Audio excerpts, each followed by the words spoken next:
तुम लोग को रुकने के लिए। कहाँ हो तुम लोग? हेलो, हाँ पीछे मुड़। हाँ ठीक है, मैं आ रही हूँ।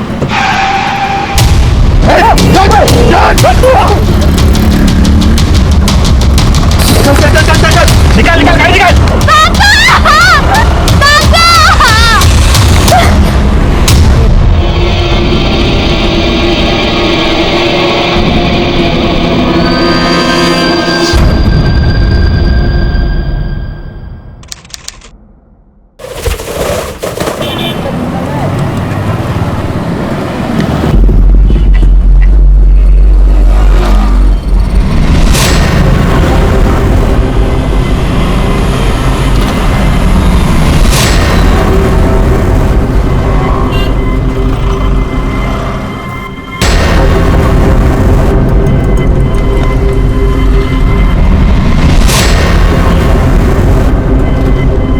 चाय देना भाई साहब।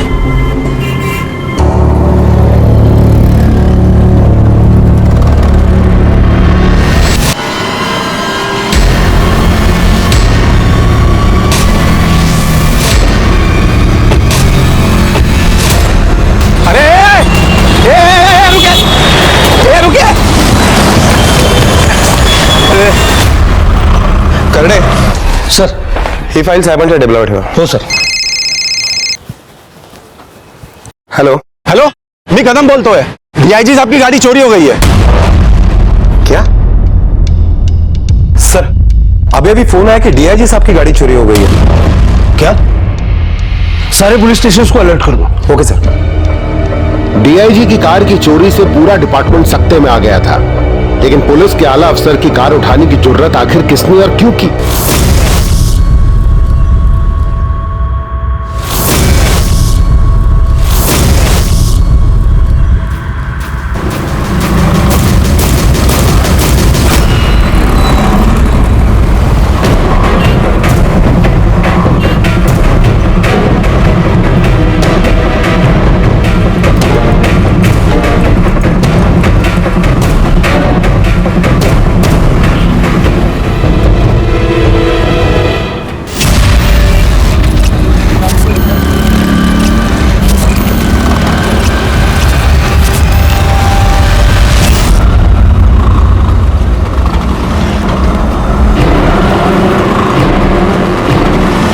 भोसले, डीआयजी सरांची गाडी चोरी झाली.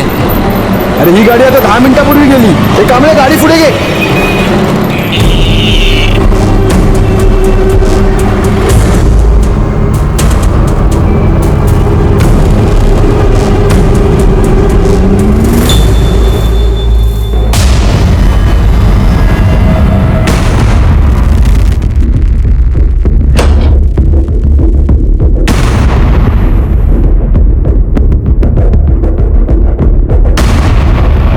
हाँ सर, डीआईजी साहब की गाड़ी का पता चल गया सर.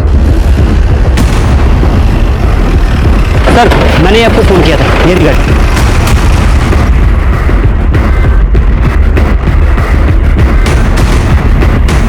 पता चला कौन लेके आया ये गाड़ी यहाँ पे? नहीं सर, मैंने आसपास के लोगों से पता किया, लेकिन किसी को कुछ नहीं पता इस गाड़ी के बारे में.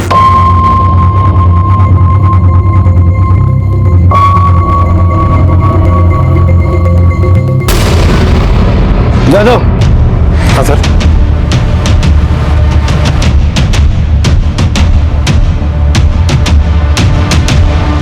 ये रहा सर.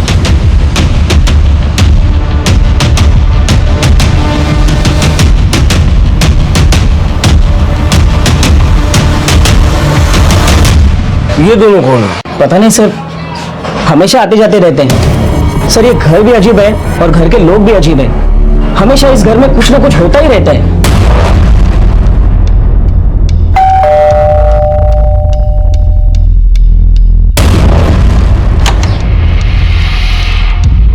जी कहिए. ये गाड़ी कौन लेके आया? जी वो कौन है?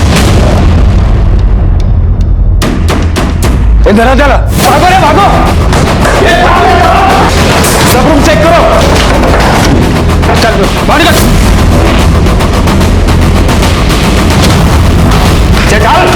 चल रे चल.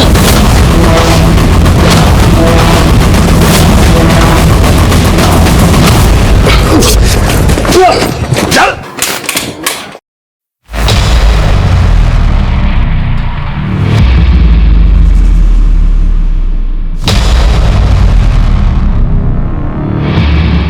सर जिंदा है, लगता है बेहोश हो गई है, इसी गोली में इसे लाया होगा। लड़की को हॉस्पिटल भेजो। 24 घंटों के अंदर पुलिस ने डीआईजी की कार को ढूंढ निकाला और इस इन्वेस्टिगेशन के दौरान पुलिस के आगे एक नया केस आकर खड़ा हो गया। गलती हो गई साहब, माफ कर दो साहब। लड़की कौन है वो? साहब नया माल है। नया माल है। वो साहब अभी डिलीवरी हुआ था साहब। इस लड़की के लिए गाड़ी उठाई थी? हाँ साहब, वो सुलेमान भाई ने बोला था कि सरकारी गाड़ी से जाएंगे तो चेक नाके से बच के निकल जाएंगे। साहब हमको नहीं पता था कि वो गाड़ी डीआईजी का है। सुलेमान भाई कौन? वो लड़कियां बेचता है।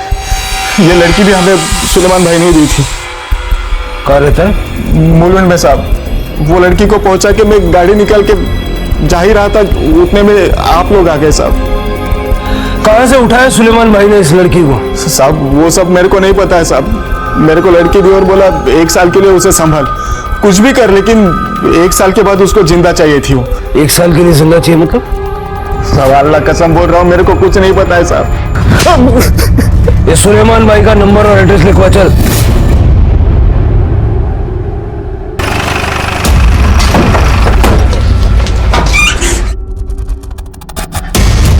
सर यहाँ तो ताला है। तोड़ दो ताला। सारे घर की तलाशी लो।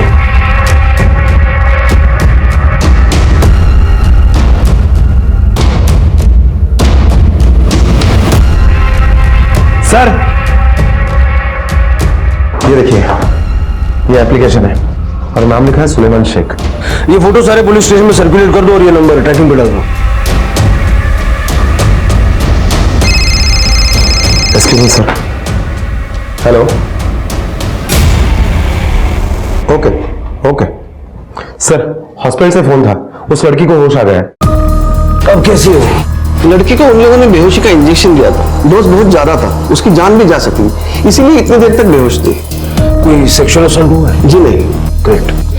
डीआईजी साहब की गाड़ी चोरी हुई तो एटलीस्ट हम समय पर उस लड़की तक पहुंच गए। मिल सकते हैं उससे? हाँ हाँ बिल्कुल।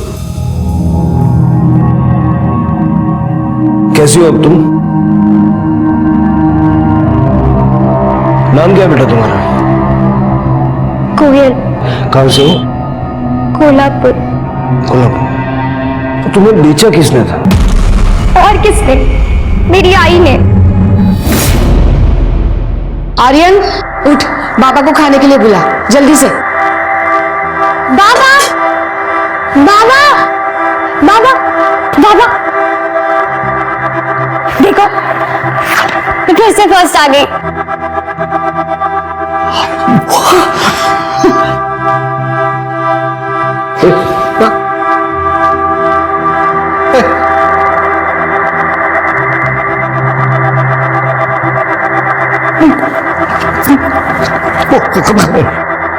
सही तो कह रहे बाबा, देखना एक दिन मैं बड़ी सी ऑफिसर बनूंगी और तू मेरे ऑफिस में ना प्यून रहेगा। माँ देखो ना बाबा क्या कह रहे हैं। सही तो कह रहे हैं, दिन भर इस मोबाइल में पड़ा रहता है। हाँ चलो खाना खा लो। आहो या तू जल्दी से चेंज कर ले, फटाक से आ जा। भाजी खा।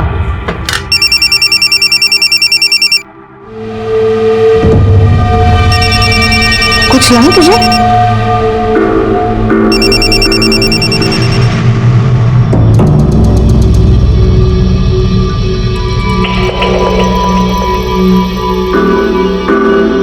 दाल में ना नमक कम है, मैं नमक लेके आती हूँ। तुम पागल हो गई हो क्या? अगर कोयल के पापा को पता चला तो मुझे जान से मार देंगे। फिलहाल तो तुम उतना ही करो जितना मैं कह रही हूँ। अब रखो फोन।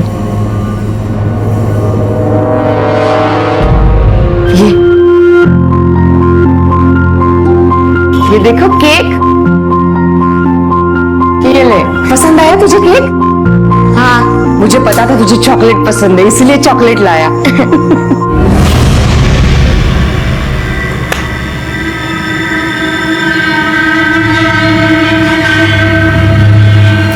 आज नहीं।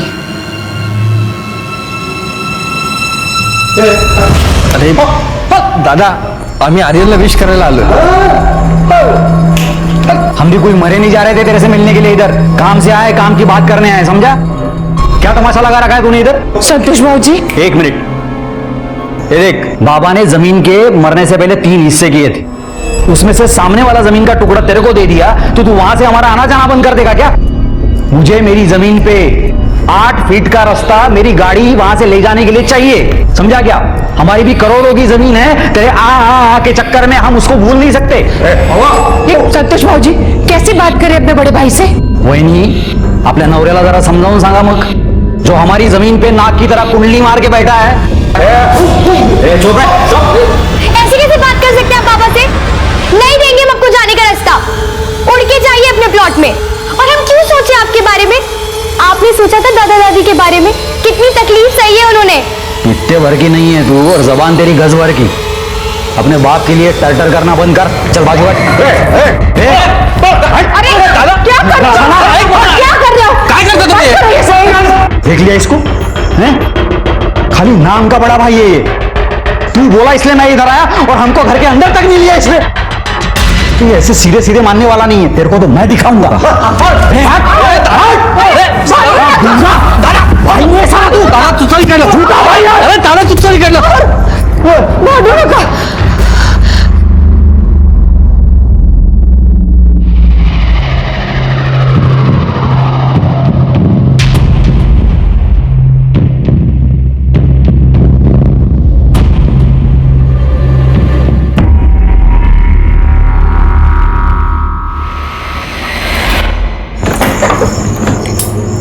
तो सोई नहीं अब तक?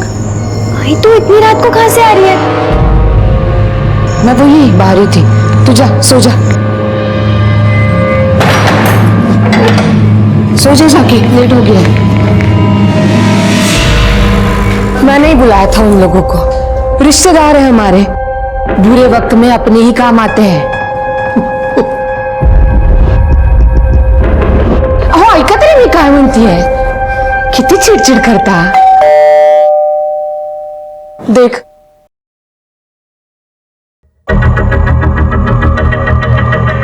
ये चला. ये क्या कर रहे हैं आप? यहाँ क्या कर रहे हैं? अपने भाई पर हमला किया इन्होंने. हाँ इंस्पेक्टर साहब, हाँ कल मैं इधर आया था रात में, हमारे बीच में थोड़ा पंगा हो गया था. उसके बाद ये मेरे घर आया, इसने मेरे घर पे पत्थर फेंके और मुझे चाकू दिखाकर इसने मारने की कोशिश की. क्या बकवास कर रहे हो तुम? हाँ नहीं इंस्पेक्टर, ऐसा कुछ नहीं किया इन्होंने. देखिए, आपको जो भी कहना है पुलिस स्टेशन में आके कहिए. फिलहाल हमारे काम में दखल अंदाजी मत करिए. इन्होंने कुछ नहीं किया, मैं बता रही हूँ आपको. चलिए. कुछ नहीं किया, कहीं नहीं किया.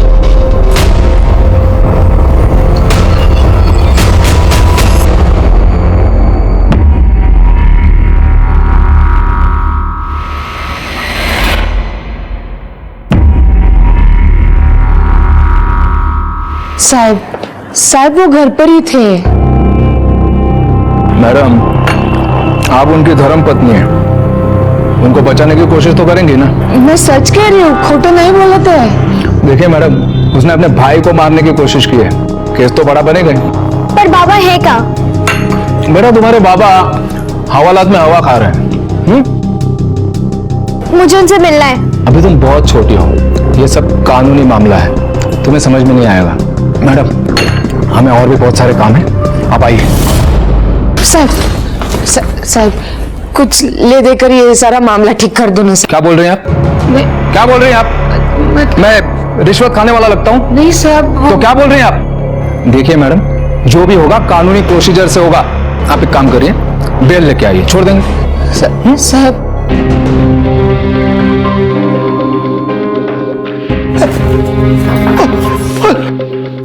बाबा, बाबा आप कैसे हैं? बाबा ये लोग आपको क्यों नहीं छोड़ रहे? मैं जानती हूँ आपने कुछ नहीं किया है. क्या हो रहा है इधर? क्यों शोर मचा रहे हो? चलो निकलो यहाँ से. बाबा चलो. अरे चलो यहाँ से. काय झालं रे? बघ काय झालं? अरे चलो यहाँ से. मैं हे लड़की, यहाँ क्यों आई? यहाँ बगैर इजाजत के आना मना है. ये पुलिस स्टेशन है, घर नहीं. छोड़ जाओ यहाँ से. मैं बाबा को छोड़ के नहीं जाऊंगी। जाओ यहाँ से, नहीं तो बाबा की तरह अंदर कर दूंगा। नहीं, बाबा ले को जाओ नहीं इसे। जाऊंगी। चल बेटा चल। निकलो। आई मैं बाबा को छोड़ के नहीं जाऊंगी प्लीज। आई बाबा। और तुम लोग आइंदा ध्यान रहे, जाओ।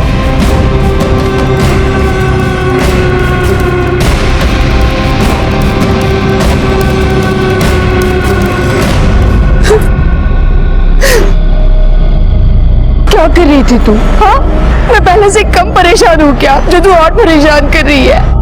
मत कर, समझता नहीं तुझे। मैडम,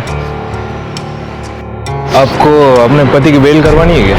हो, मेरे पास ना एक वकील है मैडम, अच्छा वकील है, अशफाक खान नाम है उसका। कार्ड देता हूँ मैडम, फोन करिए उसे, बिल 100% हो जाएगी। मेरे पति ने कुछ नहीं किया है।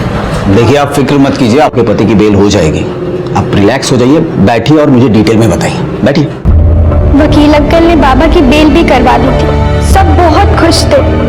माँ ने बाबा को छुड़ाने के लिए दिन रात एक कर दिए थे। मुझे लगा कि मैं ही गलत समझ रही हूँ। माँ सच में बाबा से बहुत प्यार करती है, लेकिन फिर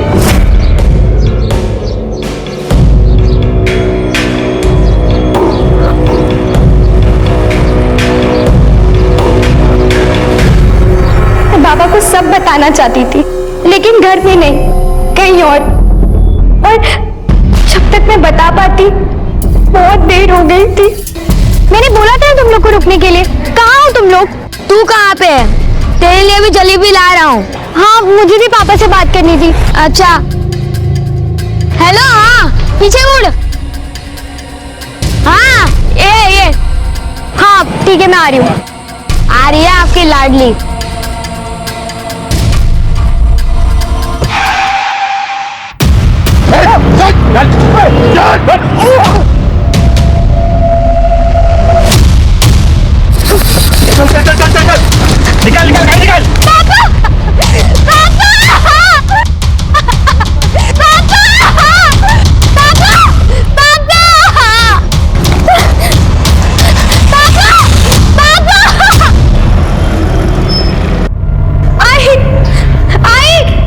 क्या हुआ बेटा?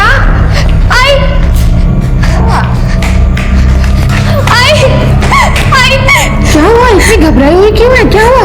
बाबा और आर्यन को कोई उठा के ले गए। क्या? हेलो? तेरा बेटा और तेरा पति हमारे पास है। क्या? जिंदा चाहिए ना तो 50 लाख रुपए तैयार रखना। हेलो, कौन बात कर रहा है? हेलो?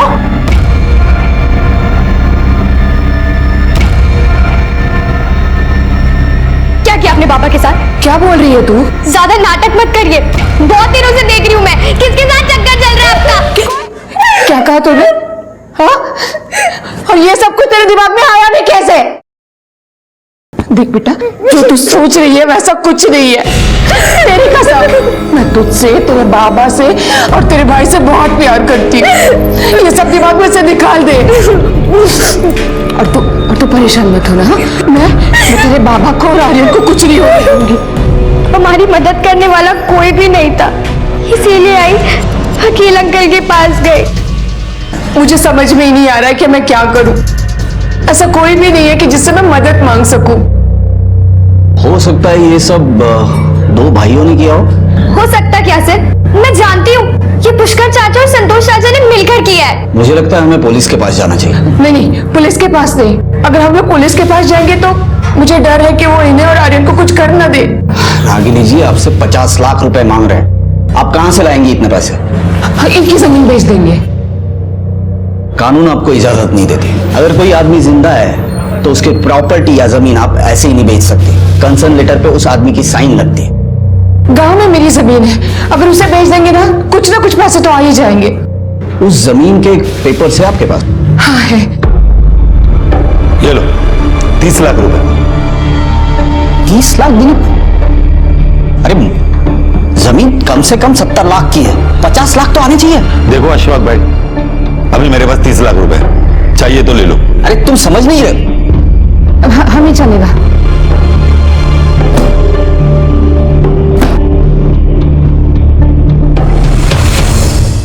इससे ज्यादा पैसे नहीं है मेरे पास।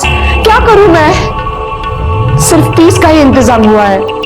माँ के कहने में वो 30 में मान भी गए थे और उन्होंने जहाँ पैसे रखने को बोला था वहां पे माँ गई भी पैसे रखने और उन्होंने कहा कि बाबा और भाई हमें उसी जमीन में मिलेंगे जिस जमीन की वजह से सारी लड़ाई थी। और जब हम लोग वहां पहुंचे तो आर्यन, बाबा, आर्यन,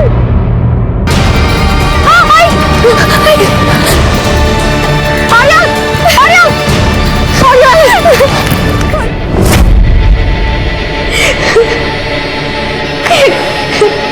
फिर क्या हुआ? फिर पुलिस आई, उन्होंने दोनों चाचा को अरेस्ट कर लिया। माँ ने बोला भी कि बाबा को उन्होंने ही मारा है, लेकिन उन्होंने दोनों चाचा को छोड़ दिया। सबूत कहाँ है हमारे पास उनको बंद रखने के लिए? छोड़ना तो पड़ेगा ही ना। 3 महीने बाद भी कुछ नहीं पता चला और फिर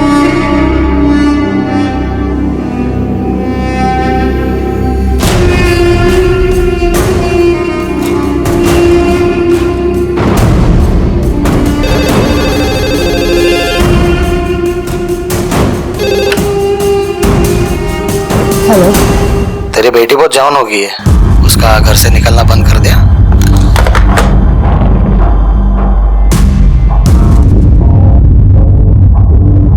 चाचा के आदमी मुझे आते जाते परेशान करते थे। उन्होंने तो जैसे मेरा जीना हराम कर रखा था। क्या हुआ? कहाँ चला? रुक मैं देखती हूँ।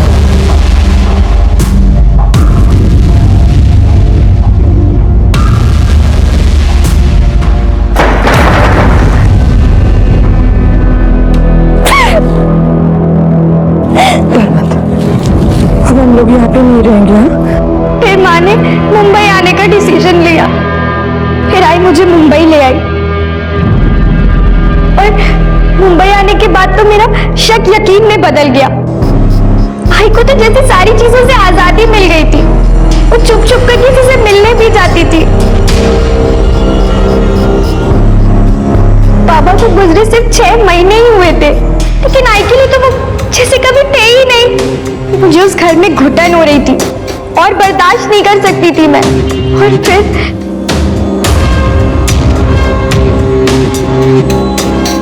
क्या चल रहा है आपका? माँ, मैं इतनी छोटी नहीं कि मुझे कुछ समझ में ना आए। तू गलत समझ रही है कोयल। मैं कुछ गलत नहीं समझ रही हूँ, सब पता है मुझे। आप बन ठन कर जाती है और कार में किसी से छुप छुप कर मिलती हैं। तू जैसा समझ रही है वैसा कुछ नहीं है कोयल। नहीं माँ, अब आपके इन छोटे आंसुओं का मुझ पे कोई फर्क नहीं पड़ेगा। मुझे हर बार लगता रहा कि मैं गलत हूँ और मेरी माँ सही है। अब तो मैं दावे के साथ कह सकती हूँ कि बाबा और आर्यन को आप ही ने मरवाया है। मैंने नहीं मारा है उन्हें। मैं कुछ नहीं सुनना चाहती माँ। कोयल मेरी बात तो सुन। मैंने तो सोचा था उस घर में कभी कदम भी नहीं रखूंगी, लेकिन फिर मुझे कुछ समझ ही नहीं आ रहा था। मैं बहुत डर गई थी, इसीलिए मैं घर वापस चली गई।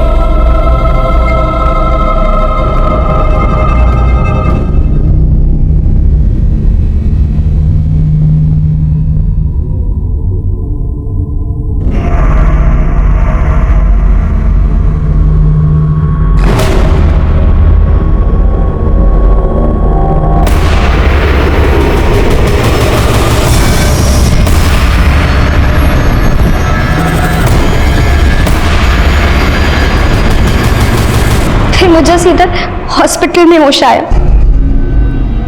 मेरे को लड़की दी और बोला 1 साल के लिए उसे संभाल, कुछ भी कर, लेकिन 1 साल के बाद उसको जिंदा चाहिए थी।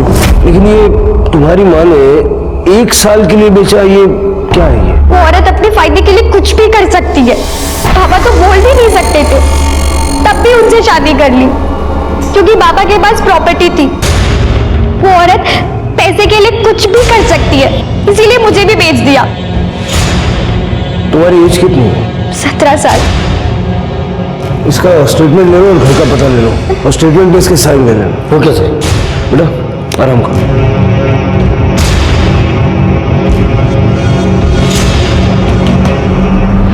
अरे निकम, सुलेमान का कुछ पता चला? नहीं सर, जब से अकरम पकड़ा गया सुलेमान का फोन बंद आ रहा है और सुलेमान ने सिम भी फर्जी नाम से लिया था सर। सर क्या कोई औरत इतना गिर सकती है कि अपने बेटे और पति को मारने के बाद अपनी ही बेटी को धंधे पर लगा दे? जादव, अपने मतलब के लिए इंसान कुछ भी कर सकता है। सर मुझे 1 साल वाली बात समझ में नहीं आ रही है। लड़की 17 की है जादव, हो सकता है कि उसकी माँ उसके 18 के होने का इंतजार कर रही हो। क्यों सर, ऐसा क्या होने वाला था 18 साल में? अब इसका जवाब या तो रागिनी दे सकती है या सुलेमान। सुलेमान का जल्द से जल्द मिलना बहुत जरूरी है और इससे पहले कि रागिनी अंडरग्राउंड हो जाए उसको उठा ले।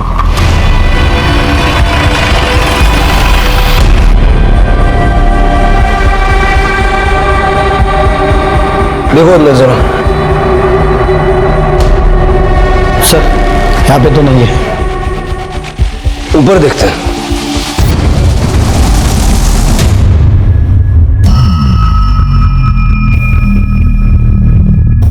सर लगता है यही रागिनी है, ये देखिए।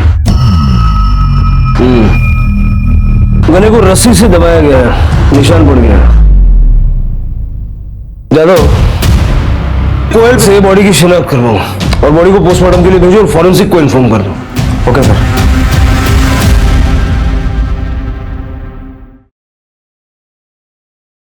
ये वही औरत है जिसे मैं आई कहती थी।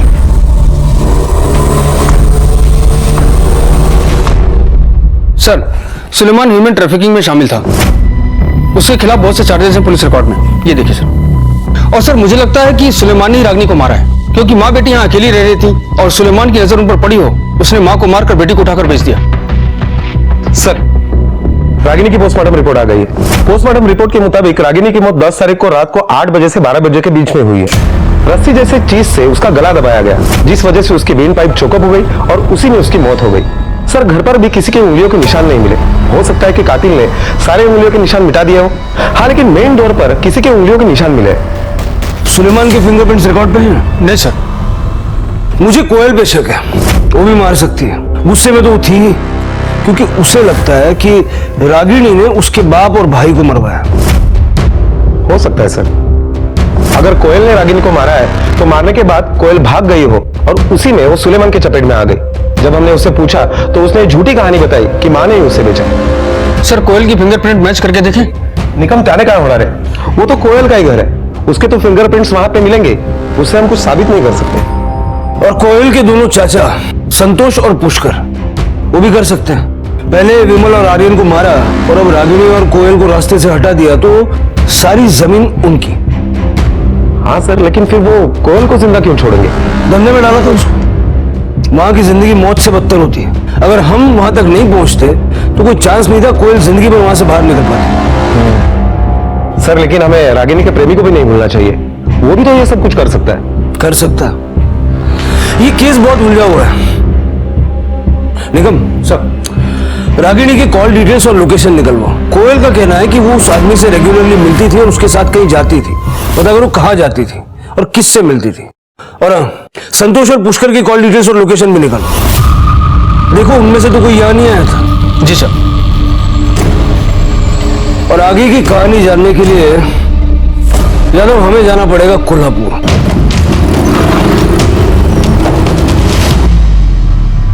लेकिन सर मैं क्या करता, जब विमल और उसके बेटे को अगवा किया गया तो किसी ने पुलिस कंप्लेंट की नहीं थी। बाद में जब उनकी डेड बॉडीज मिली तो बताया गया कि दोनों चाचा ने किया है। हमने उनको अरेस्ट किया, पूछताछ की, लेकिन कुछ पता नहीं चला। अब सबूत ना होने के कारण हमें उन्हें छोड़ना पड़ा। पाटिल साहब, खून हुआ है तो खून ही तो होगा। हाँ, पर वैसा कुछ पता नहीं चला। पता चला नहीं, आपने पता करने की कोशिश नहीं की। माँ बेटी दोनों कोल्हापुर छोड़ के चले गए, आपका काम खत्म। ये केस अब हम टेक ओवर कर रहे हैं। या ना दे, लेटर दे। चलो इनसे दोनों भाइयों की फिंगरप्रिंट्स की फाइल लेकर रागिनी के घर में मिले फिंगरप्रिंट्स से मिला के देखो। तब तक दोनों भाइयों से बातचीत करते हैं। Okay sir.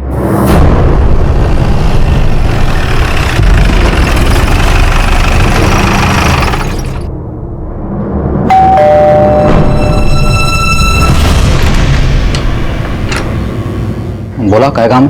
आपकी भाभी रागिनी का खून हो गया है। बार बार उन दोनों के साथ कुछ होता है, पुलिस हमारे पीछे पड़ जाती है। अरे हमने कुछ नहीं किया है साहब। मैं मानता हूं कि हमारे बीच में झगड़ा था, मेरा दादा बचपन से ही गूंगा था, इसके लिए माँ बाप ने कुछ ज्यादा ही लाड प्यार करके उसको रोड साइड वाली जमीन दे दी थी। ये भी नहीं सोचा कि उसकी जमीन के पीछे हम दोनों भाइयों की भी जमीन है। दादा ने उसकी जमीन से हमारा आना जाना बंद कर दिया, रास्ता ही बंद कर दिया। अब आप ही बताइए, जब आदमी के पास रास्ता ही नहीं है, अपनी जमीन तक कैसे पहुंचेगा वो? करोड़ों की जमीन थी हमारी। तो जमीन पर रास्ता बनाने के लिए अपने भाई के परिवार को रास्ते से हटा दिया। ऐसा मैंने कुछ नहीं किया साहब। दिल में मेरे बहुत बार आया था कि मैं दादा को मार ही डालूं, लेकिन वो वहीनी के बारे में सोच के मैंने वैसा किया नहीं। क्यों? वो अच्छी औरत थी साहब, वो तीनों भाइयों के बीच में दोस्ती बनाकर रखना चाहती थी। हे बघ दादा, आर्यनचा वाढदिवस है।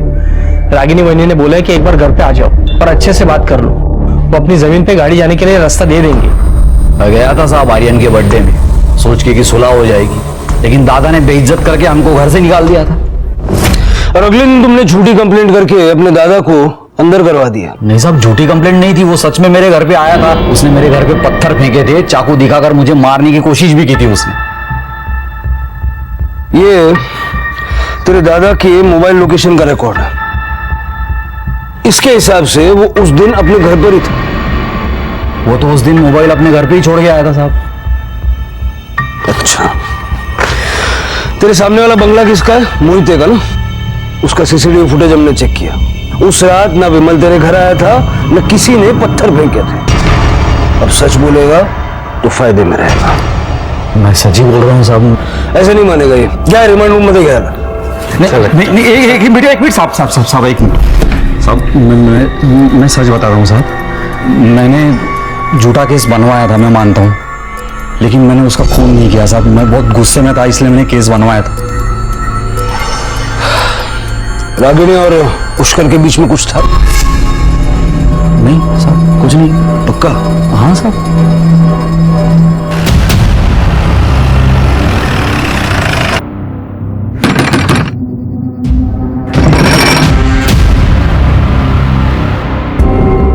पुष्कर देशमुख कुठे आहेत? ते साताराला गेलेत कामासाठी। सातारा में कहाँ गए? जी वो सब तो मुझे नहीं पता।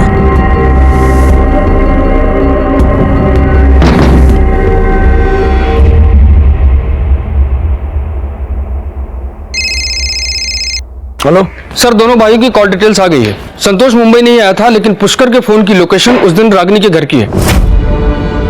सर, एक बार शाम को 7:30 बजे के लगभग और रात को 11 बजे के करीब। उसके बाद से पुष्कर का फोन बंद है सर।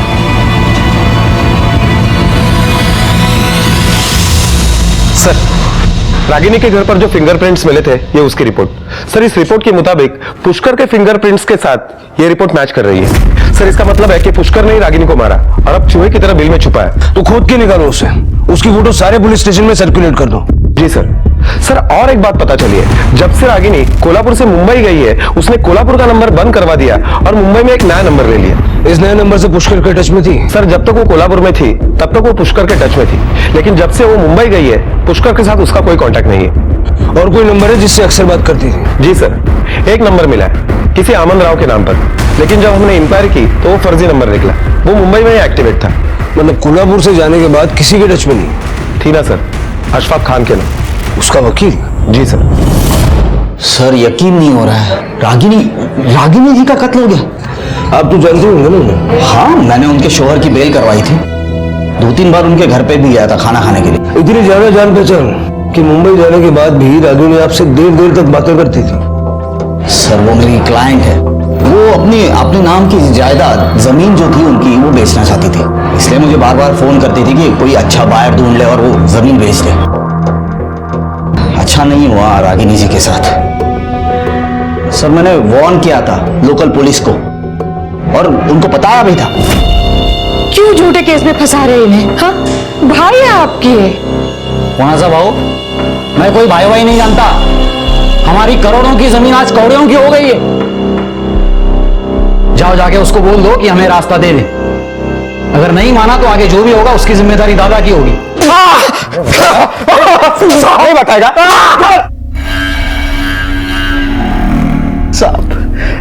साहब, मैंने कुछ नहीं किया साहब। तूने और तेरे भाई ने मिलके मारा है? नहीं साहब, मैंने सिर्फ गुस्से में आके धमकी दी थी साहब, मैंने नहीं मारा। हो सकता है पुष्कर ने किया हो। साहब, आपने पूछा था ना मेरे से, आपने पूछा था ना, पुष्कर वहीनी को पसंद करता था साहब, और उनसे मिलने के, उनसे बात करने के बहाने ढूंढता था हमेशा। दोनों के बीच कुछ था? हो सकता है साहब। 1 साल बाद क्या होने वाला था? 1 साल बाद पता नहीं साहब मेरे को। सर मुझे तो लग रहा है कि ये संतोष झूठ बोल रहा है। उसी ने रागिनी को मारा होगा। इसे शक हो गया कि रागिनी और पुष्कर के बीच में कुछ चक्कर चल रहा है, और इसीलिए उसने रागिनी को मार दिया और अब सारा इल्जाम पुष्कर के ऊपर डाल रहा है। ये भी हो सकता है कि वो फर्जी नंबर पुष्कर का ही हो, जिससे रागिनी मुंबई में बात किया करती थी। और उस दिन जब कोयल ने किसी आदमी को अपने घर से निकलते हुए देखा, हो सकता है वो पुष्कर ही हो, क्योंकि पुष्कर उस शाम को रागिनी के घर गया था और उस रात को पुष्कर फिर से वहां गया था। हो सकता है कि रागिनी ने पुष्कर से कहा हो कि कोयल को शक हो गया है। पुष्कर और रागिनी का झगड़ा हुआ, पुष्कर ने रागिनी को मार दिया और कोयल को सुलेमान के हाथों बेच दिया, या फिर कोयल ने रागिनी को मारा और सुलेमान के चंगुल में फंस गई। हाँ सर, ये सारी कड़ियां सुलेमान से जुड़ रही है। एक बार फिर से सबके कॉल रिकॉर्ड चेक करो। Okay sir. पुलिस खबरियों के जरिए सुलेमान को ट्रेस कर रही थी और दूसरी तरफ पुष्कर की तलाश में पुलिस ने पुष्कर की पत्नी के कॉल रिकॉर्ड्स को ट्रेस करना शुरू किया। सर, पुष्कर के बीबी के मोबाइल रिकॉर्ड्स। सर, ये रिकॉर्ड के मुताबिक पुष्कर के बीबी के मोबाइल पर कोल्हापुर के अलग अलग एरिया से कई बार फोन आया करता है। हो सकता है ये कॉल्स पुष्कर ही कर रहा हो। कोल्हापुर के सारे होटल चेक करो, कहीं छुप के बैठा हुआ।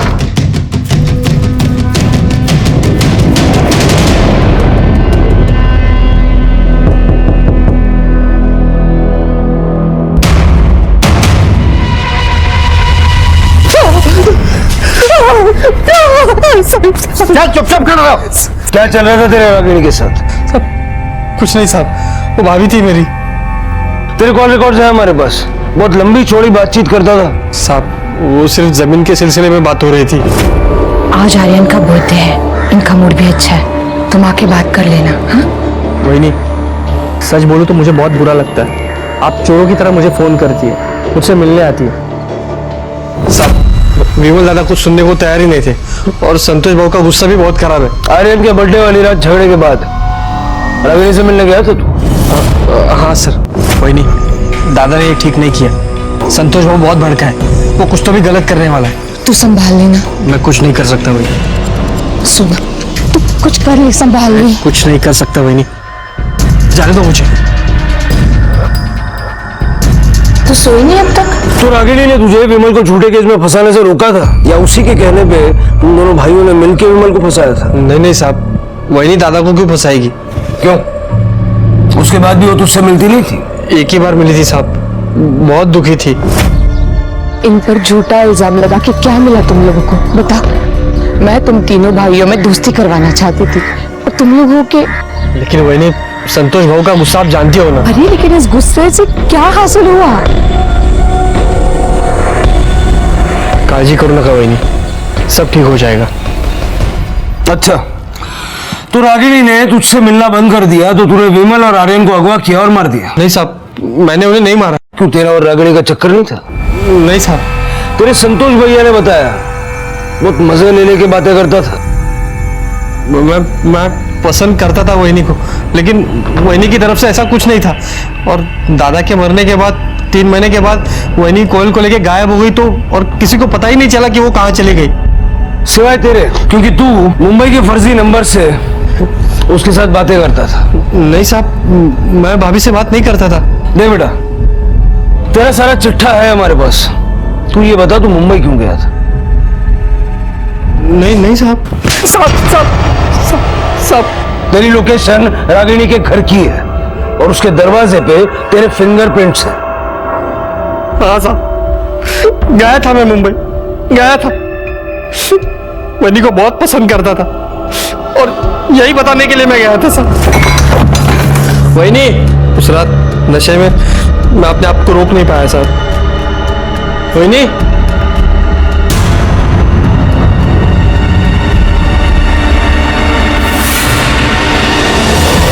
मैंने उन्हें नहीं मारा साहब। अगर तूने नहीं मारा तो छुप के क्यों बैठा था? मैं बहुत डर गया था साहब, मुझे लगा कि मेरे मोबाइल की लोकेशन वहाँ की पुलिस को मिल जाएगी, और मेरे फिंगरप्रिंट्स भी वहाँ थे ना।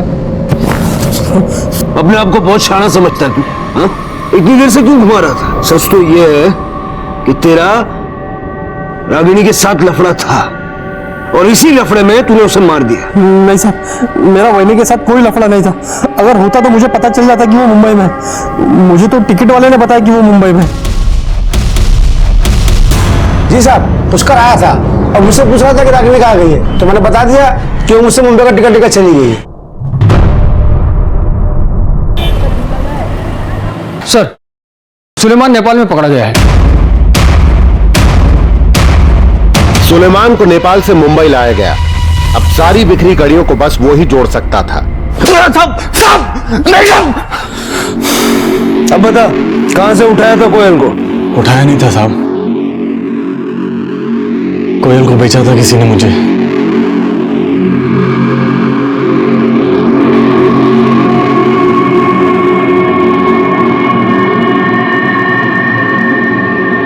किसने?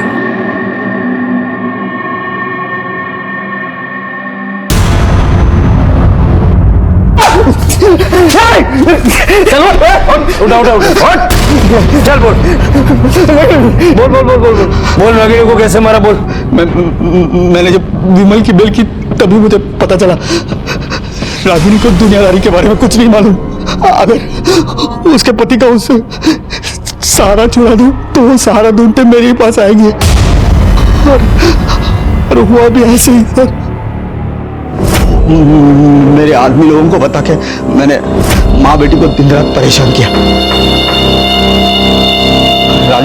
रागिनी सबसे डर गई और मजबूरी में उसने मुझे सब कुछ बता दिया। मुझे तो समझ में ही नहीं आ रहा है अपनी जवान बेटी को कैसे संभालूं, इस दुनिया से कैसे बचाऊं।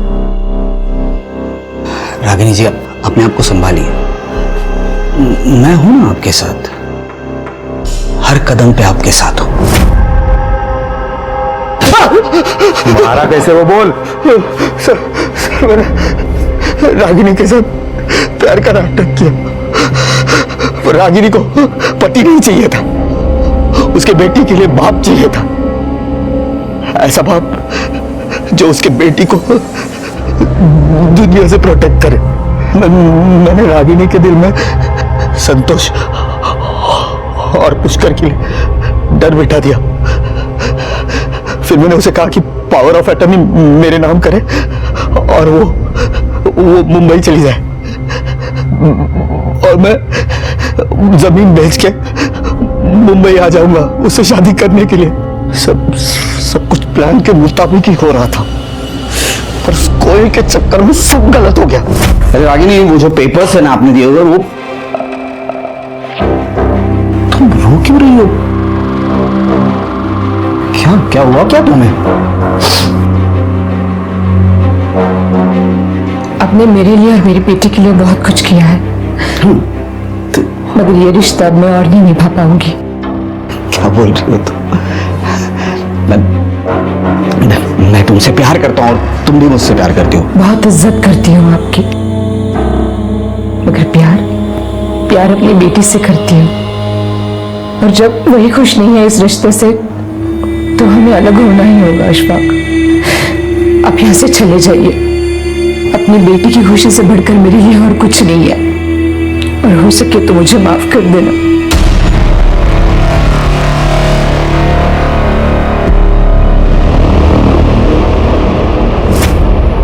तूने कोयल को सुलेमान के हाथों 1 साल के लिए बेचा, क्यों? क्या करता साहब? कोयल 17 साल की, सोच रहा था कि 1 साल बाद उसके साथ शादी करके उसके नाम की प्रॉपर्टी मेरे नाम कर लूं। सोचा जब तक शादी नहीं हो रही है उससे कुछ कमाई कर लूं। साली किस्मत ही खराब है मेरी, किस्मत खराब। तुम्हारे बाबा के गुजर जाने के बाद तुम्हारी माँ सिर्फ तुम्हारे लिए पिता का साया ढूंढ रही थी, और उस आदमी ने तुम्हारी माँ के प्यार का गलत फायदा उठा के उसे मार डाला। तुम्हारी माँ ने कभी किसी को धोखा नहीं दिया, बल्कि जिंदगी में सिर्फ धोखे खाए। बहुत प्यार करती थी तुमसे, तुमने गलत समझा अपनी माँ को। तू जैसा समझ रही है वैसा कुछ नहीं है। तो नहीं माँ, मुझे हर बार लगता रहा कि मैं गलत हूँ और मेरी माँ सही है। अब तो मैं दावे के साथ कह सकती हूँ कि बाबा और आलिम को आप ही ने मरवाया है। मैंने नहीं मारा है उन्हें।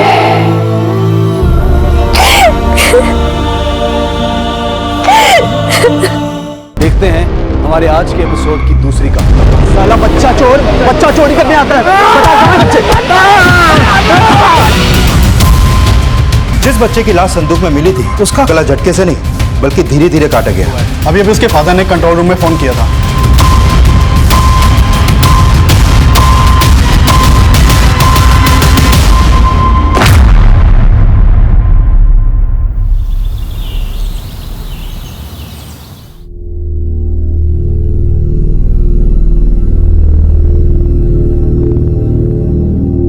क्या सोच रही हो दीदी?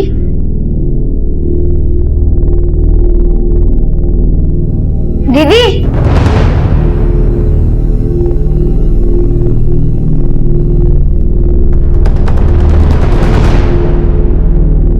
अरे शगुन, वहां क्यों खड़ी है? क्या हुआ? कुछ नहीं हुआ मम्मी। टिफिन। चलो दीदी, लेट हो रहा है। बाय मम्मी, बाय पापा। अरे प्यार तो... बैठ जा। जब तक तू प्यारी करने के लिए उठेगी ना, उनके स्कूल में खाने की छुट्टी हो चुकी होगी। तूने मुझे वो बात बोलने क्यों नहीं दी? हमें वो बात मम्मी पापा से नहीं छुपानी चाहिए। दीदी, खतरा क्यों मोल ले रही हो? बोलोगी ना तो प्रॉब्लम और बढ़ जाएगी।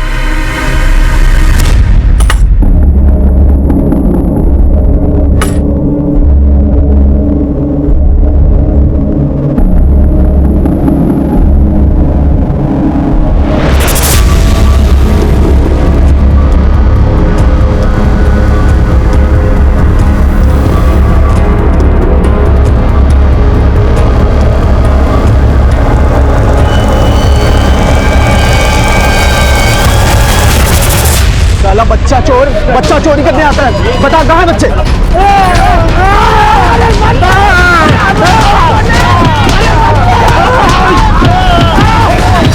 बच्चा चोरी आता है। बता कहाँ बच्चे?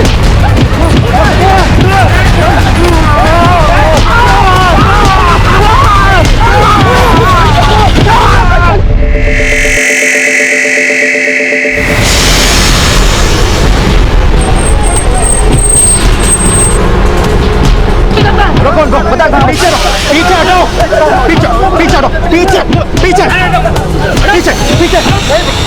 पीछे हटो। क्यों मार रहे हो लोगों को? साहब, ये दोनों बच्चा चोर हैं। किसका बच्चा चुराने की कोशिश की इन लोगों ने?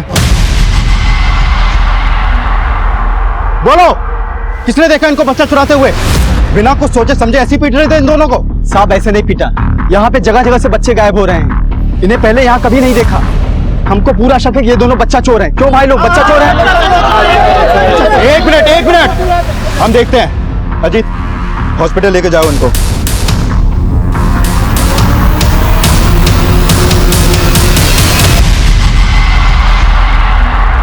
ठीक है, जैसे उन दोनों की मरहम पट्टी हो जाती है इन्फॉर्म करना मुझे। सर, आपने बुलाया मुझे? हाँ, मैंने पता चला भीड़ को भड़काया किसने था। सर, फिलहाल कुछ कह नहीं सकते, लेकिन अभी थोड़े ही दिन पहले नुसरतगंज थाने में एक बच्चे की मिसिंग कंप्लेंट फाइल हुई थी। इमरान नाम है इसका। सर, इस बच्चे के गायब होने के बाद से ही हुड़दंग मच रहा है। सब लोग बोल रहे हैं कि वो दोनों आदमी बच्चा चोर है।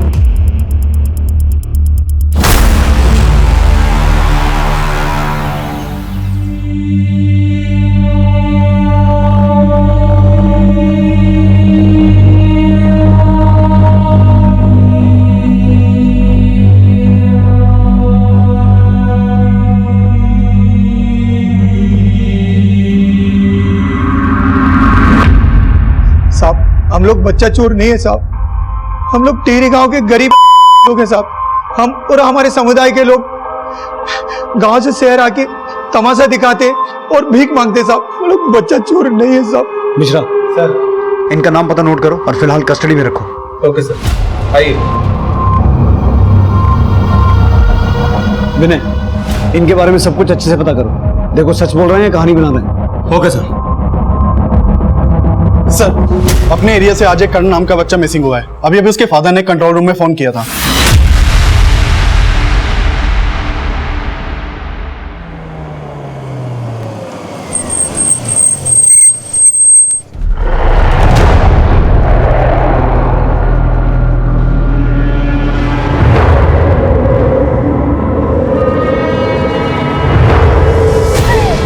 तुझे मालूम है ना, मोहल्ले में यहाँ वहाँ बच्चा चोर घूम रहे हैं। सारे बच्चे स्कूल के आधे रास्ते से घर लौट आए। ऐसे माहौल में भी तू अपने बच्चे पर ध्यान नहीं दे पाई? अरे धर्म जी, दीदी को इतना भी मत सुनाइए।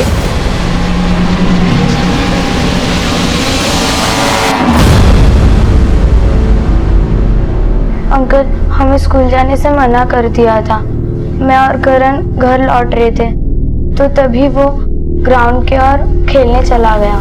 दीदी आप घर जाओ, मैं खेल के आता हूँ। हमने करण को बहुत ढूंढा साहब, और वो कहीं नहीं मिला। आपको किसी पे शक है? कुछ समझ नहीं आ रहा साहब।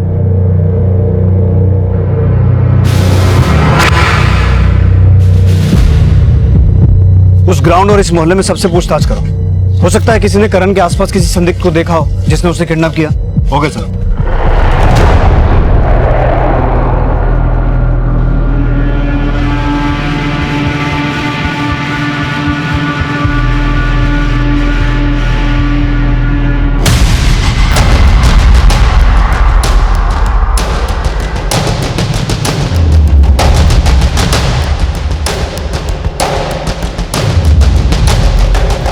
हाँ सर, ये तो करण है। मैंने देखा था करण को ग्राउंड में खेलते हुए।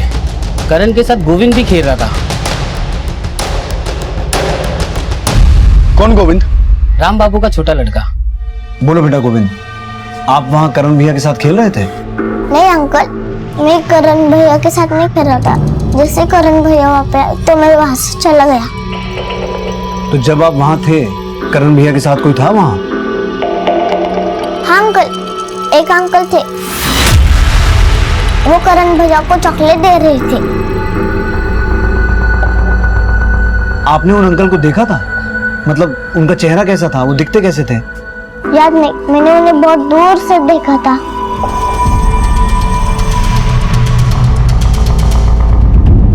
हो सकता है वो आदमी करण को बहकाने की कोशिश कर रहा हो और उसी ने करण को अगवा किया हो। उस पूरे एरिया में एक बार दोबारा पूछताछ करो और जहां कहीं भी सीसीटीवी दिखे उसकी फुटेज खंगालो। अगर गोविंद ने वहां करण के साथ किसी को देखा था तो हो सकता है किसी और ने भी कुछ विटनेस किया हो। Okay sir. 5 वर्षीय गोविंद के बयान के आधार पे अब उस अज्ञात आदमी का पता लगाया जा रहा था जिसे गोविंद ने 7 वर्षीय करण को चॉकलेट देते हुए देखा था, लेकिन फिलहाल कोई भी लीड नहीं मिल पाई थी और भीड़ की हिंसा का शिकार हुए उन 2 के बैकग्राउंड में भी कुछ खास सस्पिशियस नहीं मिला था। सर, उन दोनों आदमियों के बारे में पता चला है जिनकी भीड़ ने पिटाई की थी। वो टिहरी गांव के और उनका कोई क्रिमिनल रिकॉर्ड भी नहीं है। करण की कोई लीड? सर, ग्राउंड के पास तो कोई भी सीसीटीवी नहीं है और न ही आसपास के एरिया के सीसीटीवी फुटेज में भी कुछ खास मिला है और वहां किसी संदिग्ध के देखे जाने की भी कोई इन्फॉर्मेशन नहीं मिली है सर। लेकिन गोविंद ने करण के साथ किसी आदमी को देखा तो था जो करण को चॉकलेट दे रहा था, तो पूरे चांसेस हैं कि उसी आदमी ने करण को अगवा किया हो। Excuse me sir. हेलो।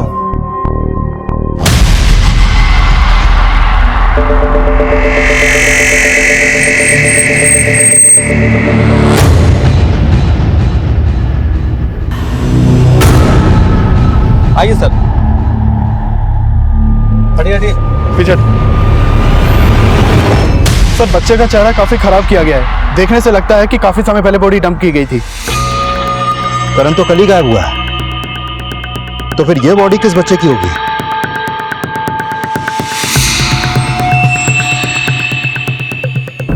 आप लोगों के लिए नाश्ता बनाकर लाए। पता चला करण का?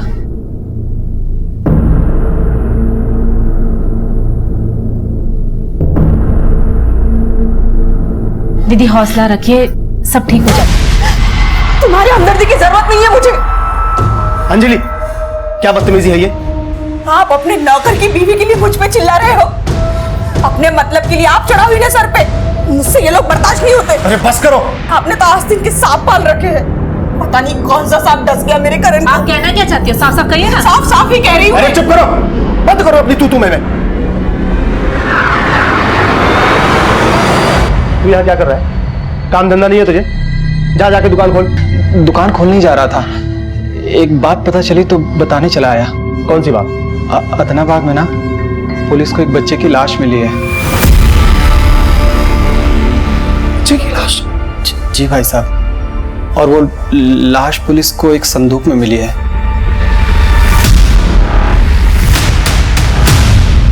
सर, जिस बच्चे की लाश संदूक में मिली थी उसका खतना किया गया था। हो सकता है सर वो बच्चा इमरान ही हो जिसकी मिसिंग कंप्लेंट नुसरतगंज थाने में दर्ज हुई थी।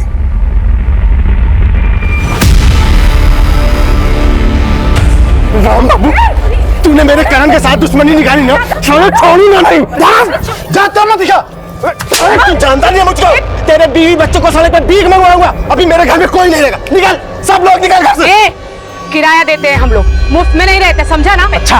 और अगर अभी मेरे पति को हाथ लगाया ना तो मुझसे बुरा कोई नहीं होगा। जबान संभाल कर बात कर इनसे। तू तो जा यहाँ से, समझी ना? तेरी औकात नहीं है मेरे ऊपर चिल्लाने की। तेरे इशारों पर ये मकान मालिक नाचते होंगे, हम लोग नहीं नाचने वाले। और हाँ, अब दम है ना तो ये घर खाली करवा के दिखाओ। घर भी खाली करवाएंगे और तुम दोनों को जेल भी भिजवाएंगे। अपने पति पे तो चलती नहीं है, हमें आंखें दिखाओगी? ज्यादा बकवास मत कर, पहले तो सामान सब निकाल। सामान निकाल।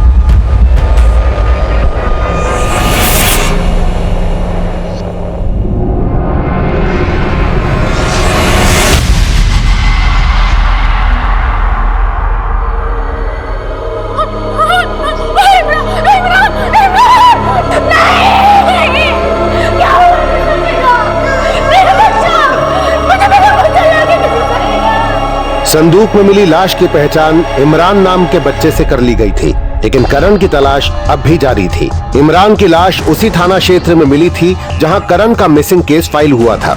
लिहाजा करण का मिसिंग केस इन्वेस्टिगेट कर रही पुलिस को इमरान मर्डर केस भी सौंप दिया गया।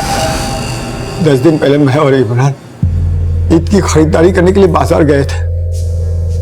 अचानक वो वहां खो गया। मैंने उसे आसपास बहुत ढूंढा तो कुछ लोग बोले कि ये जरूर बच्चा चोर का काम है। हमने इमरान का केस स्टडी किया है। जब से इमरान गायब हुआ है आपने किसी पर शक नहीं जताया, और हमें इमरान की बॉडी इस संदूक में मिली थी। इस संदूक को पहचानते हैं आप? हो सकता है इमरान के गायब होने में किसी आपके जानने वाले का हाथ हो जिसका ये संदूक हो। हमें कुछ समझ में ही नहीं आ रहा है कि किसने हमारे इमरान को।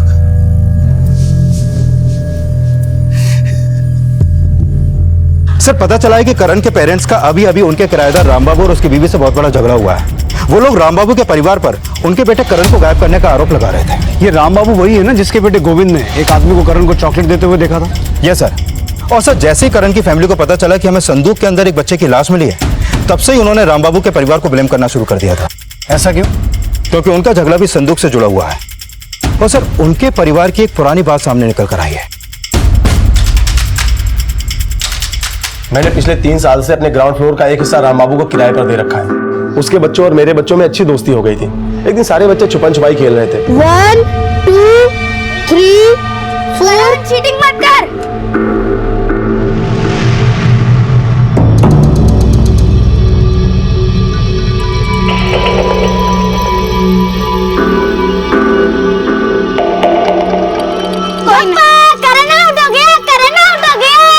इसमें क्यों छुपेंगे? इसमें नहीं छुप सकते। नहीं, गेम में सब चलते हैं, कहीं भी छुपते हैं और तू आउट हो गया।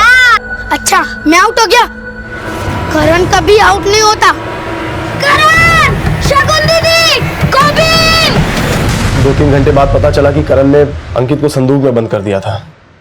मम्मी, शगुन, गोविंद, करण, मुझे खा लो करण, गोविंद, शगुन दीदी, मम्मी। अंकित, तुझे क्या हुआ तुझे? सुजाता, अरे सुजाता जल्दी आओ। क्या हुआ इसे? अरे देखो ना इसे किसी ने बंद कर दिया था। हाय मेरा बच्चा, किसने बंद कर दिया इसे? बेटा किसने बंद किया तुझे? अगर कुछ हो जाता अंकित को तो तुमको पता है? हम बहुत शर्मिंदा हैं, लेकिन मुझे नहीं पता था कि राम बाबू और उसकी पत्नी सुजाता हमसे इतना नफरत पाल बैठे हैं। साहब, माना हम करण के उस हरकत से नाराज थे, लेकिन हम भी बाल बच्चे वाले लोग हैं। हम ऐसे थोड़ी ना कुछ करेंगे जैसा वो लोग आरोप लगा रहे हैं। लेकिन हमें पता चला कि उस इंसिडेंट के बाद आपने अपने बच्चों को करण के साथ खेलने से भी मना कर दिया था। हाँ अंकल, पापा ने मना किया था, फिर भी हम दोनों ने शगुन दीदी और करण से दोस्ती कर ली। तो तुम भी उस दिन करण के साथ खेल रहे थे? नहीं अंकल, मैं नहीं खेल रहा था, सिर्फ गोविंद ही खेल रहा था।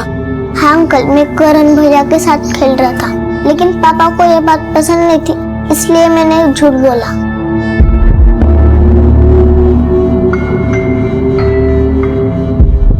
तो बेटा गोविंद, तुमने और क्या क्या झूठ बोला?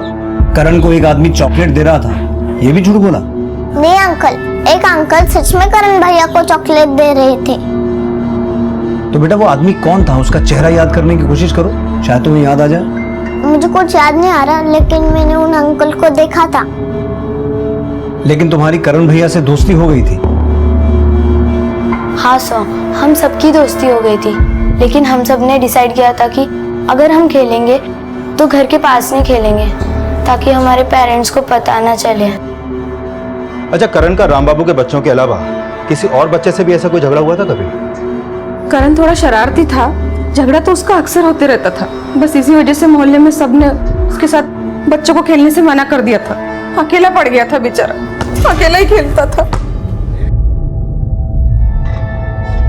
एक बात बताइए, इन सब बातों के अलावा करण ने आप लोगों को कभी कोई ऐसी बात बताई जो आपको पहले याद ना आई हो? मतलब ऐसी बात जिसका कनेक्शन उसके गायब होने से जुड़ा हो? सर सबसे बड़ी बात यह है कि करण ने अंकित को संदूक में बंद कर दिया था। हो सकता है कि राम बाबू ने अपने बच्चों को करण के साथ में खेलते हुए देखा हो और गुस्से में उसने करण के साथ कुछ कर दिया और अब वो अपने बच्चों से झूठ बुलवा रहा है। साहब, वो लोग बेवजह हम पे उंगली उठा रहे हैं। आपको जो भी पूछना है ना, आप तसल्ली कर लीजिए, लेकिन हमारे बारे में जानने से पहले आप करण और उसके घर वालों की अंदरूनी बातों के बारे में जान लेंगे ना, तो आपको पता चलेगा कि वो लोग कैसे हैं। देखिए मैडम, जो भी बोलना है साफ साफ बोलिए। साहब, हम क्या साफ साफ बोले? अगर हम आपको कुछ बताएंगे तो आप हमारी बात पर भरोसा करोगे क्या? नहीं ना। इससे अच्छा है आप खुद ही पता कर लीजिए।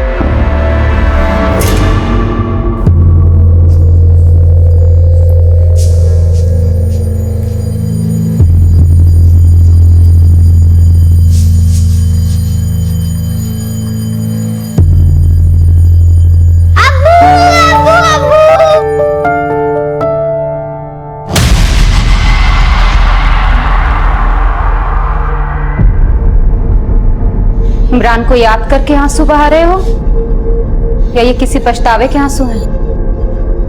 अब पछताने के लिए भी कुछ नहीं बचा, और अगर याद करने से कोई वापस भी आ सकता तो ये मलाल ना होता कि हमारे बीच हमारा इमरान नहीं है।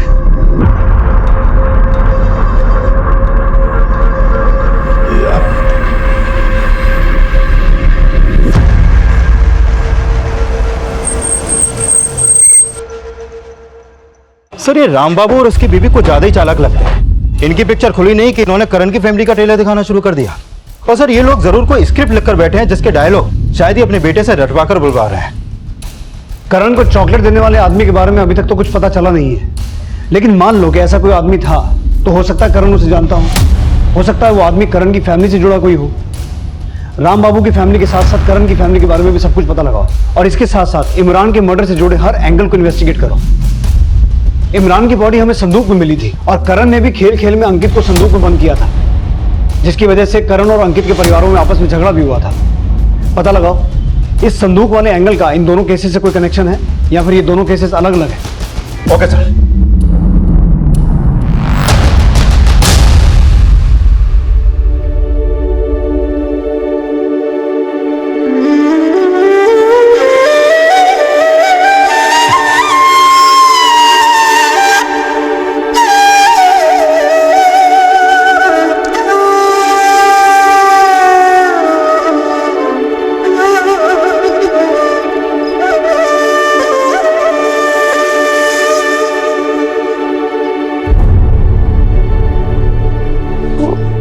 वो करण।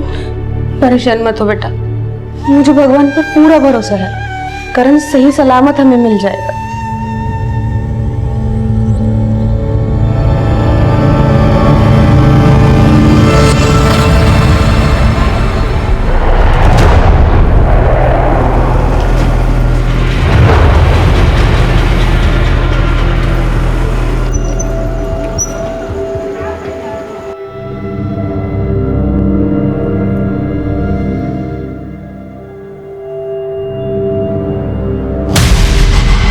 बहुत मिस कर रहे हो ना करण को?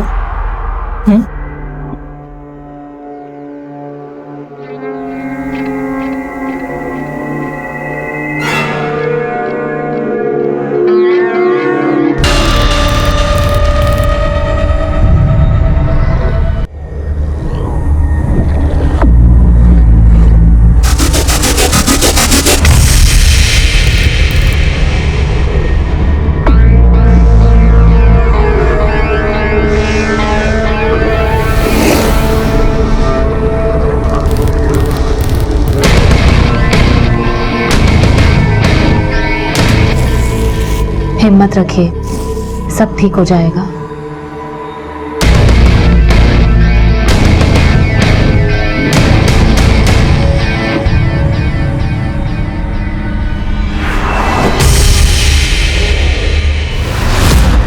सर, ये है राम बाबू और उसकी बीवी सुजाता के कॉल रिकॉर्ड्स।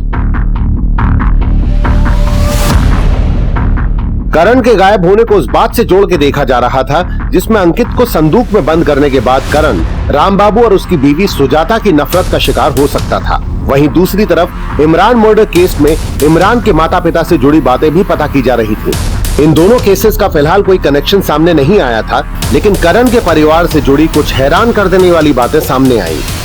धर्म और फातिमा का अफेयर चल रहा है और धर्म की पत्नी अंजलि और फातिमा के पति उस्मान को ये बात पता है। यस सर, ये सब उन्हें अच्छे से पता है और हो सकता है कि ये सब बातें करण के गायब होने से भी जुड़ी हो सकती है और इन सब की जड़ शायद धर्म ही है। कैसे?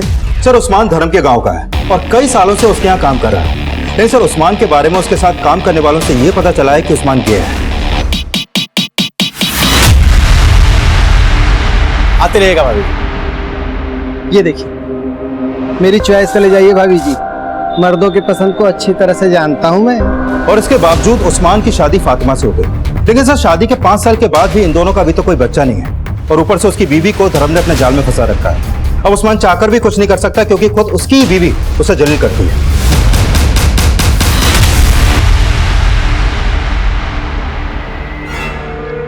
ये जो तू कर रही है ना, ठीक नहीं कर रही है फातिमा। और तुमने जो मेरे साथ किया वो ठीक था? मैं अपनी खूबसूरती सिर्फ तुम्हारे साथ बर्बाद नहीं करना चाहती, और अगर इतनी प्रॉब्लम है तो छोड़ के चले जाओ। तू किसी गलत फहमी में मत रहना, वो कमीना कभी भी तुझे अंजलि भाभी की जगह नहीं देगा। उस्मान जैसे पानी अपनी जगह खुद बना लेता है, वैसे फातिमा भी अपनी जगह बनाना जानती है।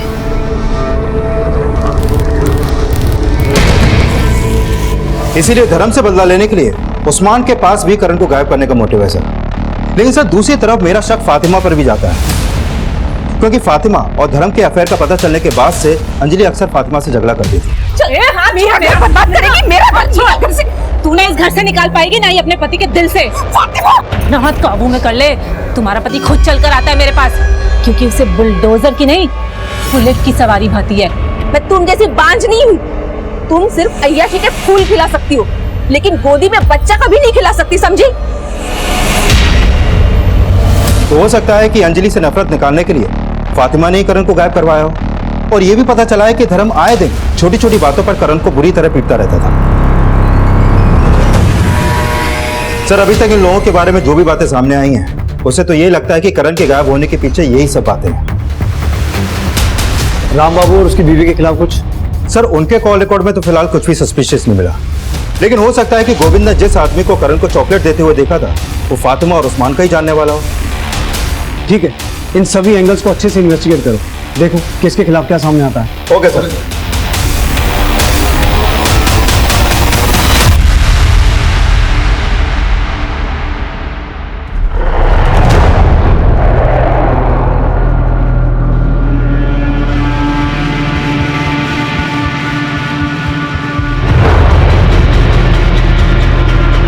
शगुन के हाव भाव इशारा कर रहे थे कि वो कोई ऐसा राज जानती थी जिससे वो लगातार डरी हुई नजर आ रही थी, लेकिन उसके डर और करण के गायब होने की वजह का खुलासा करण के माता पिता और उस्मान फातिमा से जुड़ा था।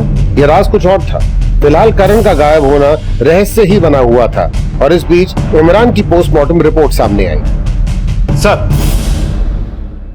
ये इमरान की पोस्टमार्टम रिपोर्ट।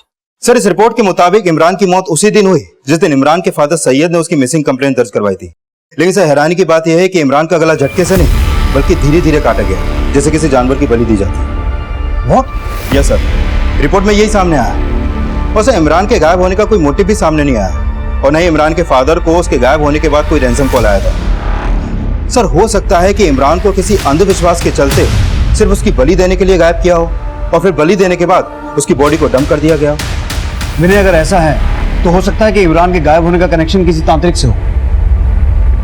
उस एरिया के जितने भी तांत्रिक हैं सबको राउंड अप करो। और विनय, कहीं ऐसा तो नहीं कि करण को भी इसी मकसद से गायब किया गया हो?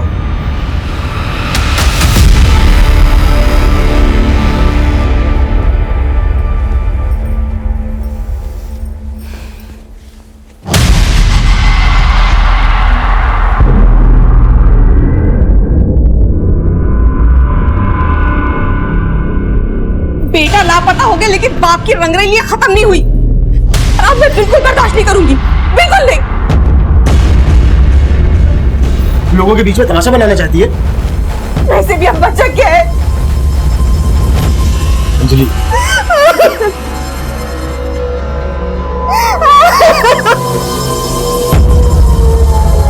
सर, जब मैं एरिया के तांत्रिकों के बारे में पता कर रहा था तो पता चला कि उस्मान का एक नादिर शाह नाम के बाबा के यहाँ आना जाना था। वो उस बाबा के पास इसीलिए जाता था क्योंकि उसे बच्चा चाहिए था।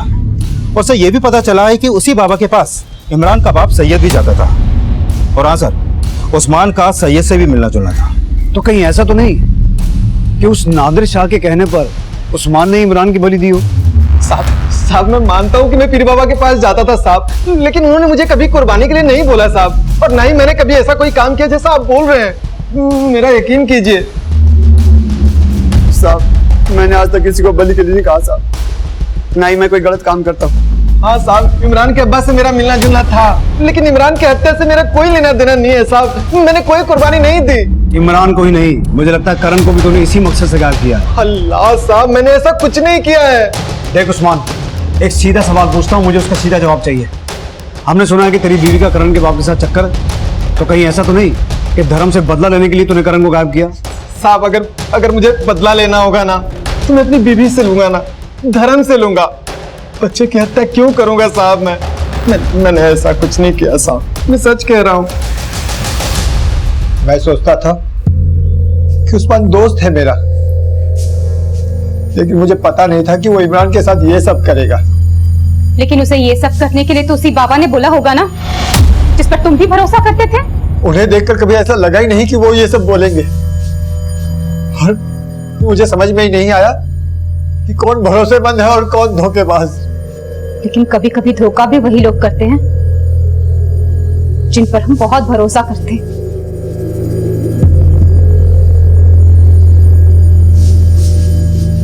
तुम्हारा कोई भरोसा नहीं। जरूर उस्मान ने वही किया होगा जो तुम चाहते थे। जब वो अपनी बीवी तुम्हें सौंप सकता है तो तुम्हारे कहने पे करण को गायब करना उसके लिए कौन सी बड़ी बात है? बस करो अंजलि, माना कि मैं अच्छा पति नहीं हूं, लेकिन मेरे दोनों बच्चे मेरी जान है, और अगर उस्मान ने ऐसा किया है तो मैं उसको छोड़ूंगा नहीं।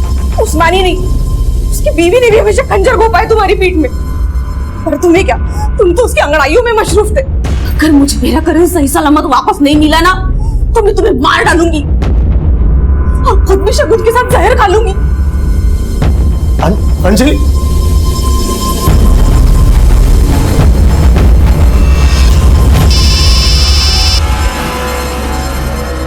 हेलो,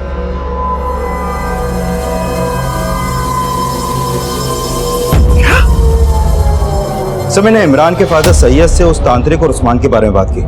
उसका कहना है कि उसको पहले कभी भी इनकी इंटेंशन पे कोई शक नहीं हुआ, और सर उस तांत्रिक और उस्मान के खिलाफ अभी तक कुछ खास मिला भी नहीं है। सर करण के फादर आए हैं, उन्हें करण की फिरौती के लिए कॉल आया है। सर 5 लाख रुपए मांगा उन लोगों ने, और बोले कि दोबारा फोन करके बताएंगे कि पैसे कब और कहां पहुंचाने हैं। वो नंबर दिखाइए जिससे कॉल आया था। हाँ सर। इधर पुलिस करण की फिरौती मांगने वालों का पता लगा ही रही थी कि एक दूसरे थाना क्षेत्र में एक और बच्चे की लाश मिलने की घटना सामने आई।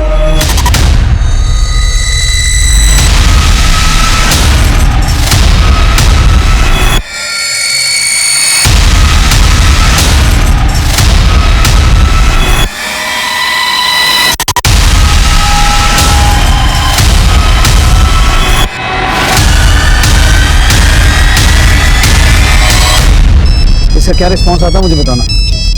जाओ। हाँ विनय। सर, करण के फादर को जिस नंबर से वो रैंसम कॉल आया था, वो नंबर हबीबगंज के एड्रेस पे कृपा शंकर के नाम पे रजिस्टर्ड है। जाकर देखता हूँ सर, कौन है कृपा शंकर। ठीक है, कीप अपडेटिंग मी। तब तक मैं करण के फादर से पूछता हूँ कि वो किसी कृपा शंकर को जानते हैं क्या। Okay sir. अपने बेटे के लिए 5 लाख रुपए नहीं है आपके पास? मुझे पूरा यकीन हो गया है आपको कुछ पड़ी नहीं है करण की। अरे इतना मत कोस, ऐसा जरूरी नहीं है मेरे लिए, बेटा जरूरी है। तो पुलिस के पास गए क्यों?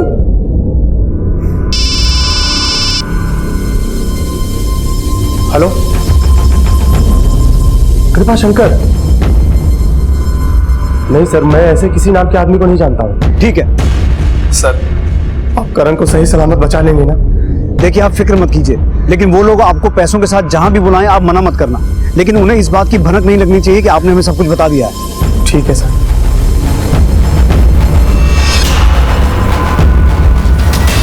सर, हबीबगंज के एड्रेस पे जो नंबर कृपा शंकर के नाम पे रजिस्टर्ड था, वहाँ कोई कृपा शंकर नहीं रहता। विनय, हो सकता है उस कॉल का कनेक्शन उस्मान से हो, शायद उसी ने ये कॉल करवाया हो ताकि किसी को उस पर शक ना हो। लेकिन करण के गायब होने के 10 दिन बाद रैंसम कॉल का आना, ये चक्कर कुछ समझ में नहीं आया। एनीवेज सर, प्रशांत विहार में नाले के पास एक बच्चे की लाश मिली है। सर, प्रशांत विहार में नाला उसी तरफ से आता है जहां करण रहता है। हो सकता है लाश करण की हो।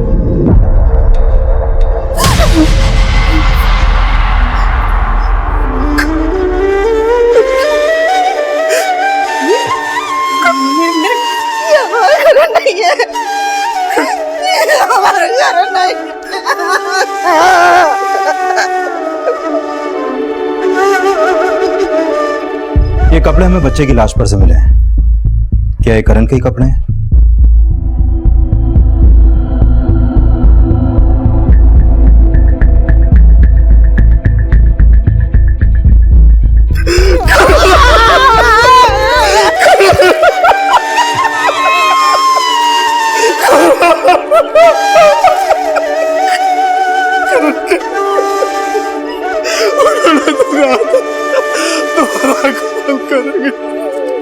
हमारा करण वापस करेंगे।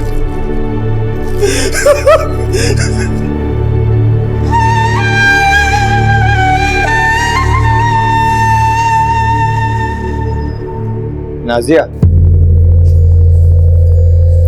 बात को समझने की कोशिश। हाथ मत लगाओ मुझे। मैंने सपने में भी नहीं सोचा था कि तुम इतना गिर सकते हो। नाजिया, लेकिन मेरी बात। बस, अब और नहीं सहूंगी मैं।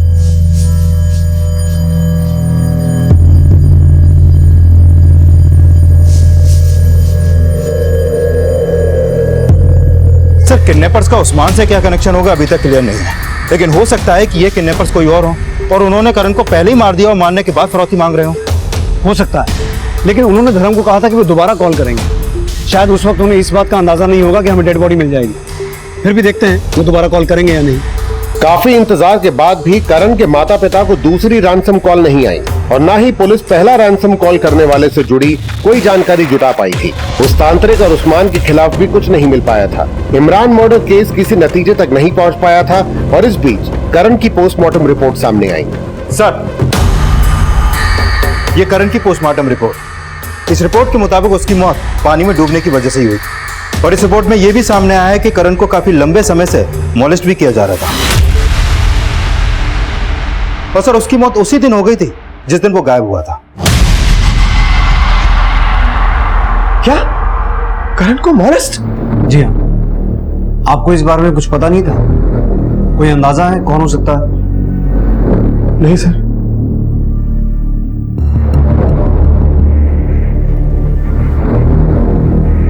ठीक है। अंकल मुझे पता है ये सब किसने किया करण के साथ।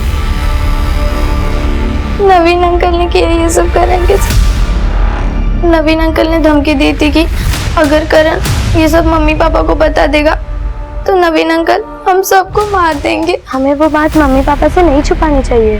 दीदी, खतरा क्यों मोल ले रही हो? बोलोगी ना तो प्रॉब्लम और बढ़ जाएगी। करण ये सब मम्मी पापा को नहीं बताना चाहता था। लेकिन बेटा, अगर आपको ये बात पता थी तो आपको ये बात अपने पेरेंट्स को बतानी चाहिए थी। मैं बताना चाहती थी लेकिन कैसे बताती, मुझे कुछ समझ में ही नहीं आ रहा था। नहीं सर, इसकी कोई गलती नहीं है। दरअसल ये सारी गलती मेरी है। दरअसल मैंने कभी अपने बच्चों को ऐसा माहौल ही नहीं दिया कि वो मुझसे खुलकर बात कर सके। इसमें इसका कोई दोष नहीं, ये सारा दोष है।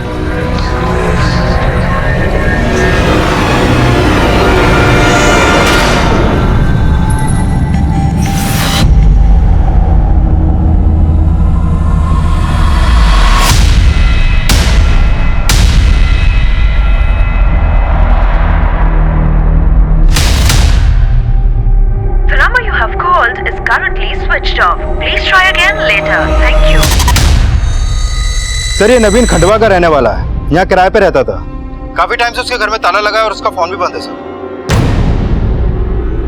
नवीन का गायब होना उसे प्राइम सस्पेक्ट बना रहा था और काफी छानबीन के बाद आखिरकार पुलिस ने नवीन का पता लगा ही लिया।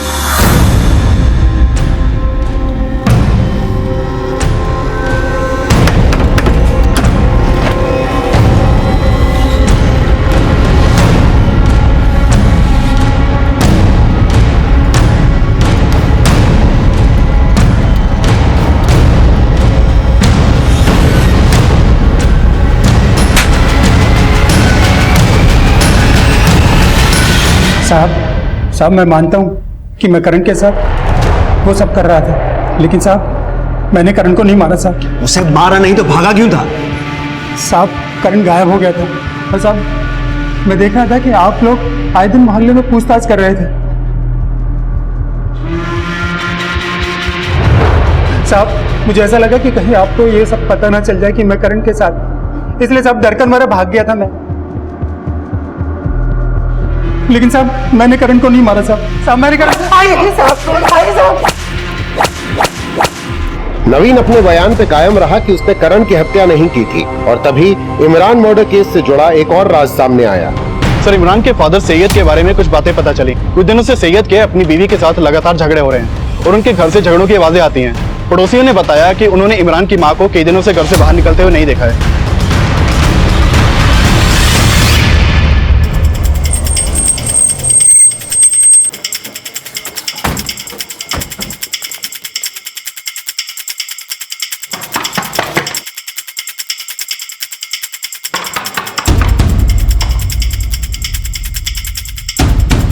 जी तुम्हारी बीवी कहाँ है? वो सब मायके गई हुई है। कुमार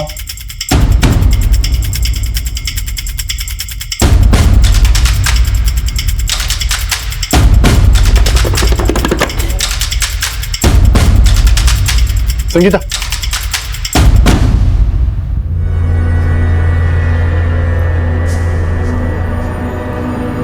साहब आपको जरूर कोई गलतफहमी हुई। मेरी बीवी यहाँ नहीं है। सर इसकी बीवी ने सब सच बोल दिया है।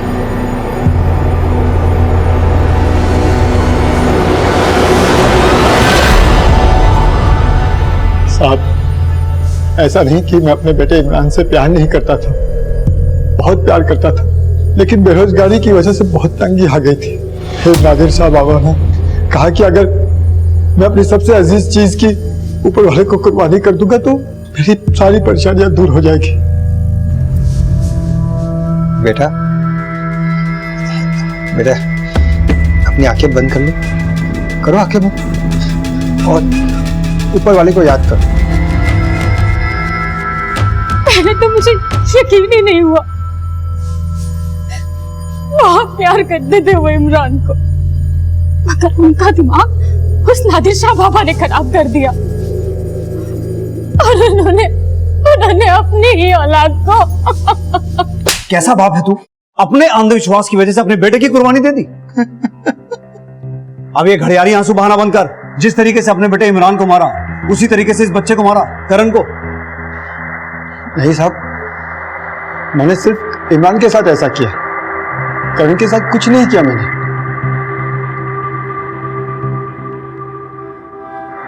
इमरान अपने पिता के अंधविश्वास का शिकार हुआ था और उसके पिता को वो अंधविश्वास देने वाले नादिर शाह को भी गिरफ्तार कर लिया गया। लेकिन करण किसके अपराध का शिकार हुआ था, ये अभी भी रहस्य बना हुआ था। सर इन सबका मोटिव है करण का मर्डर में, लेकिन काफी जोर देने के बाद भी ना तो इनमें से कोई अपना गुनाह कबूल रहा है और ना ही इनमें से किसी के भी खिलाफ अभी तक कुछ मिला है। विनय, इसमें हाथ उसी का है जिसने करण के फादर से करण की फिरौती मांगी थी, लेकिन एक बार रैंसम कॉल आने के बाद दोबारा कॉल नहीं आया। किसी भी तरह से ये पता लगाओ कि कृपा शंकर नाम के फेक आईडी से लिया गया फोन कौन इस्तेमाल कर रहा है। Okay sir.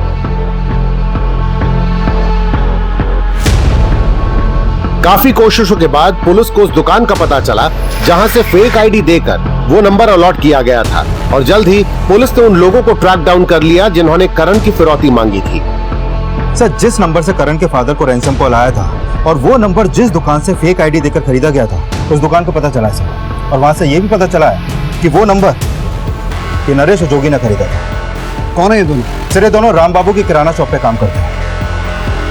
तो राम बाबू ने करण से इस बात की दुश्मनी निकाली कि करण ने उसके बेटे अंकित को संदूक में बंद किया था। उठा के लाओ सबको। Okay sir.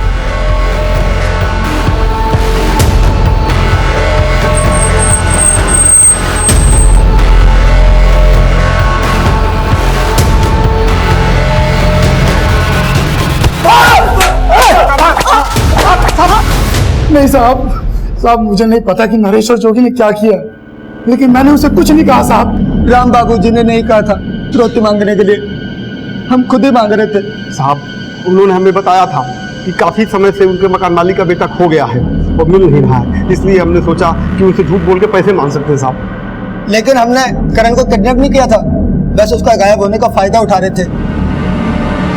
ऐसे नहीं बोलोगे तुम लोग, मारो इन्हें। सर बहुत मारा उन दोनों को, लेकिन वो लोग कबूल ही नहीं रहे कि उन्होंने करण को मारा है। और सर लगता नहीं है कि राम बाबू ने उन्हें सब करने के लिए बोला होगा। लेकिन करण की मौत का इस बात से लेना देना तो है कि उसने अंकित को संदूक में बंद किया था। पोस्टमार्टम रिपोर्ट के हिसाब से करण की मौत पानी में डूबने से हुई है। करण को आखिरी बार जिस ग्राउंड पर देखा गया था वहां से वो नाला दूर नहीं है और उस वक्त उसके साथ गोविंद था। लेकिन गोविंद ने हमें बताया था कि उसने एक आदमी को करण को चॉकलेट देते हुए देखा था, लेकिन वो आदमी कौन था इसका पता हमें आज तक नहीं चल पाया। शायद गोविंद ने हमसे झूठ कहा हो। मैंने झूठ नहीं बोला था अंकल, वो अंकल सच में करण भैया को चॉकलेट दे रहे थे। लेकिन आपके अलावा उन अंकल को करण भैया के साथ किसी ने देखा ही नहीं। सच बताओ, आपको मालूम है ना कि करण भैया को नाले में धक्का किसने दिया था?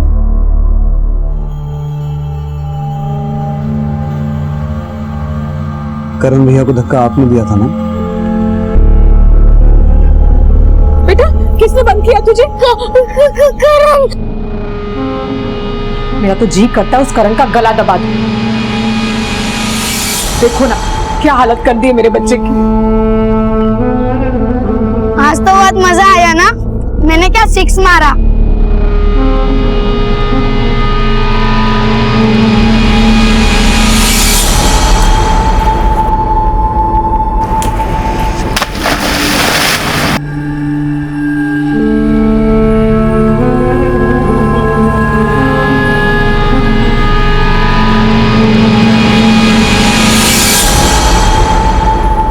बेटा आपने करण भैया को नाले में धक्का क्यों दिया था? सच बताओ। मैंने करण भैया को जानबूझ के धक्का नहीं दिया, वो गलती से गिर गए थे। पापा मुझे घर जाने, पापा मुझे घर जाने, पापा मुझे घर जाने, पापा मुझे घर जाने। चलते हैं, चुप हो जाओ, चुप हो जाओ।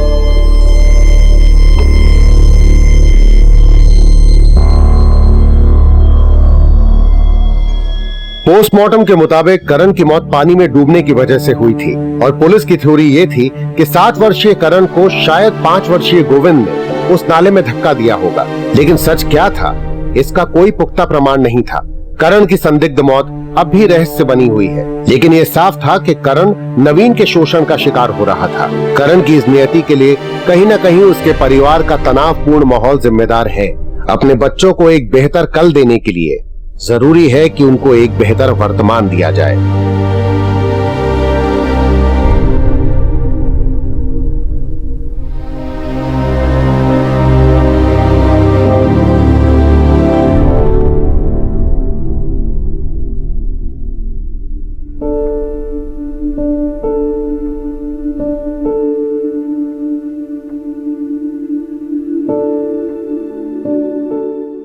क्राइम पेट्रोल के ऐसे ही मजेदार एपिसोड्स देखने के लिए हमारे चैनल को सब्सक्राइब करें